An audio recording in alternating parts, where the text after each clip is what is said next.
Hello everyone, this is Crota giving you a shoutcast in a game 1 in a best of 3 matchup between Mousesports and Fnatic. We have Mouse 6 spawning as the yellow Zerg here. Meanwhile, we have Ghost A spawning as the red Protoss here. Meanwhile, it is going to be Fnatic TT1 or TTI spawning here as the green Protoss. And to round it out, we have Phoenix spawning as the blue Terran. So this is going to be Protoss Terran versus Protoss Zerg. And now, for those of you guys who do not normally play 2v2 matchups, let me give you a little bit of oversight and background. Some of you out there may be wondering where Force StarCraft is. Originally, I was planning to do a dual cast with him, but unfortunately, he could not make it. He had some personal things come up and told me that I could just cast without him. Hopefully, I will be able to bring in some other shoutcasters as well and do a nice dual commentary for you. Now, Overlords are going to be very, very key in being able to keep track of sight across the map. 2v2 builds are generally very, very specific to 2v2 styles, just because you and your partner can in and of yourself complement each other. Hellions and Zerglings are a really, really strong combination. If you are Terran Zerg, but it is going to be Protoss Zerg, so Zerglings and Stalkers work out well. Stalkers are a faster unit and able to keep up with Zerglings. Zerglings are able to get decent surrounds and then try to put pressure back on. Phoenix building that barracks over here on the front door. Just leave this production tab up for you guys. And then just try to talk about general gameplay. Most likely, you do want to try to create a narrower choke point, as units like Zerglings are able to run by and get in a lot of damage if you're not careful. So you have to be aware of that as well. And now, currently, we have Mouse just building up a gateway here. Should be getting up a cybernetics core here.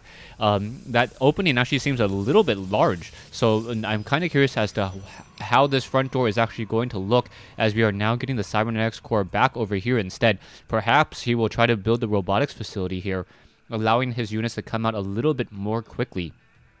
Overlord's already in transition and going where they want to be. TT1 and TT1 setting up that Cybernetics core here will be able to position a Zealot there and fend off any early aggression. Now Phoenix is is building a reactor now, and I'm kind of curious as to why Phoenix went for a reactor instead of a tech lab first. If you are going to go for double racks, often one of the slowing factors is how fast you can get that stim pack or concussive shell research. That is very, very important, as the reactor now going to, however, allow for double Marines to be trained.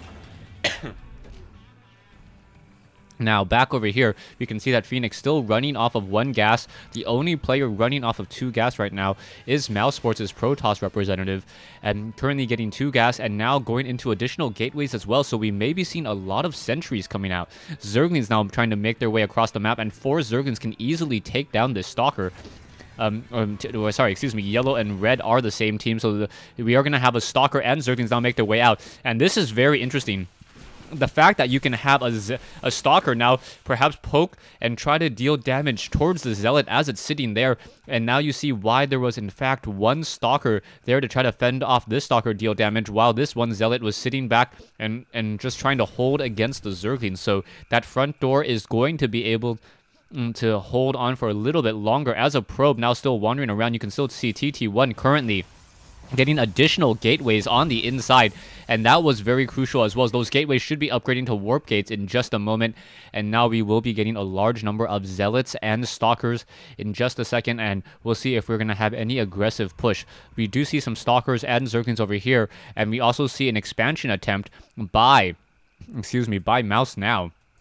With that Zergling hatchery, or the Zerg hatchery here on the west side of the map, we are still seeing a Twilight Council coming into play. So the Twilight Council is coming into play, and we are also going into a Dark Shrine. So very interesting, a Dark Templar rush here in 2s. Now, normally Dark Templar rushes are not very successful against a Terran player, normally because they can just scanner sweep so often. But if Phoenix accidentally just uses too many mules and does not have enough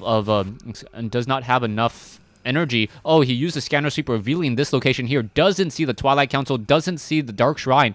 And as those Dark Shrine now halfway complete, the Marines and Marauders are going to be able to fight back and perhaps get a lot of damage. Baning's now coming in. Zergling's now coming in from behind as well. So Mouse now flanking very, very well. Phoenix taking a lot of damage here as the Marauders coming and arriving to the party so late. And the Stalkers are continuing to battle it out. These Stalkers, however, need to find and get into a better position as Stalkers are over here as well. I'm not sure. The Blink is not going to be researched anytime soon. Not enough to save perhaps these Stalkers, but the Stalkers and the Marines are both in full retreat. These Marines most likely going to get picked off very easily as these Stalkers are in full retreat. Taking a look at the losses so far, the red Protoss player has not really lost anything at all, and now we are going to be trying to see what exactly is happening inside Fnatic's green base over here, and it is going to be Blink Stalker straight up onto the high ground with the help of an Overlord, and that is going to just make things very, very difficult. You can see Zerglings now trying to make their way out, and the Zerglings are just going to go ahead and pull back here as the Stalkers blinking straight up onto the high ground, getting so much damage, and now going to just continue to peck apart. We are going to be getting a Dark Templar now inside the base as well, so the Dark Templars are going to be very, very effective as the Dark Templar looking to get even more and more probe kills. The Stalkers are blinking back to that low ground, so very nice positional play there as that Dark Templar now getting more and more hits, and now you can see that TT1 is losing a couple of those critical Stalkers. There's still an Overlord here and a Dark Templar, which will allow those Stalkers to blink back up onto the high ground. The Marines and Marauders trying to come back over, trying to offer some support as the Zerglings now coming in. A nice force field preventing a flank there as the Stalkers are just able to get a lot of kills. And this one Dark Templar, this beautiful play by Ghosto, Dark Templars and Blink Stalkers with Overlords, just absolutely destroying the mineral line of TT1. And now the Stalkers able to once again fully retreat using a scanner sweep in order to destroy that there. There is still one Dark Templar sitting here. Missile turrets now being placed out. Marines and Marauders sitting over here as well. The pylon has been taken down as it looks as though, oh, blinking back in once more. The Stalkers going to try to take down that last Overlord, and it isn't going to even be able to do that as the Stalkers just continue to poke apart at these probes. Zealots now trying to come in and join in on the fight. We should have some Stalkers blinking away, and now a lot of damage has been done to TT1, and that was just a horrible loss so far by TT1. You can see now the Dark Templars being very careful not to reveal themselves as Zerglings are now coming in, able to take down a Forge over here on the low ground. SCV was taken down as well, but I believe the missile turret just was within sight range to reveal that Dark Templar. Now, army-wise, you can see who's where and what's what. Dark Templars, a much stronger gas army coming in from Tosh, as expansions are now coming in from both Mousesports players. Meanwhile, no expansions by Fnatic at all. Zerglings hiding out over here, and things are not looking good. Phoenix needs to do some incredible dropship play with these medevacs in order to get back into this game. You can see there are Marauders sitting over here, and Mousesports knows that they can sit back and relax just a little while longer and let their economic advantage truly take hold.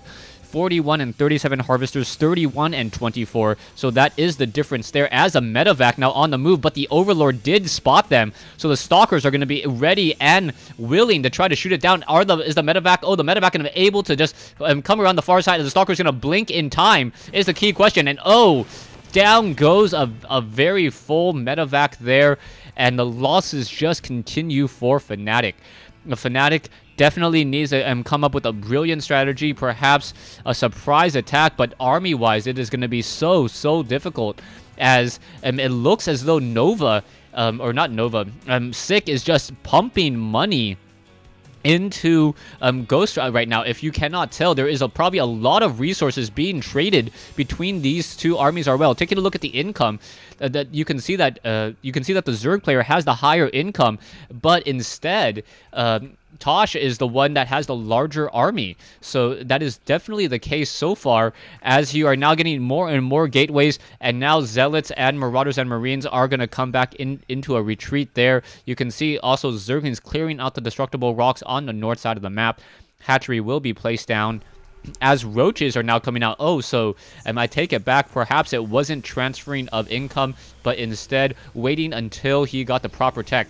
Pathogen glands and glial reconstitution infestors will be coming online, and they will be able to cast fungal growth in just mere moments. High Templar is also on the move, and with such a strong gas army, High Templars, Stalkers with Blink, Zealots, and the occasional Dark Templar that can be warped in anywhere. That is going to be so devastating. Stalkers now trying to get in position. The High Templars do have a fair amount of energy. The Marauders and Marines are over here trying to poke some damage at those bunkers. And now where's those Psystorm? There's one Psystorm. That's two Psystorms. Wow, just multiple Psystorms coming in. Force fields in time, but the Roaches now are going to continue that push. And Phoenix just in so much trouble there. And Phoenix leaves the game, followed by TT1, most likely. Yes, both of them did leave the game, giving game 1 to Mousesports. So nicely done, really well played. One of the more interesting tactical 2v2s that I've seen in quite some time. Thanks for watching. Thanks for listening. I hope you guys enjoyed game 1 in this best of 3 series between Mousesports and Fnatic. Stay tuned for game 2 if you are watching this on the live stream. If you're watching this on YouTube, well, just click on the next video or click on the screen now. Thanks for watching. Thanks for listening. I hope you guys are enjoying the clan war. And for those of you guys who do not follow my Facebook or are not in the know of gaming as well, I do have a couple announcements coming up, and hopefully those are going to be exciting announcements for you guys.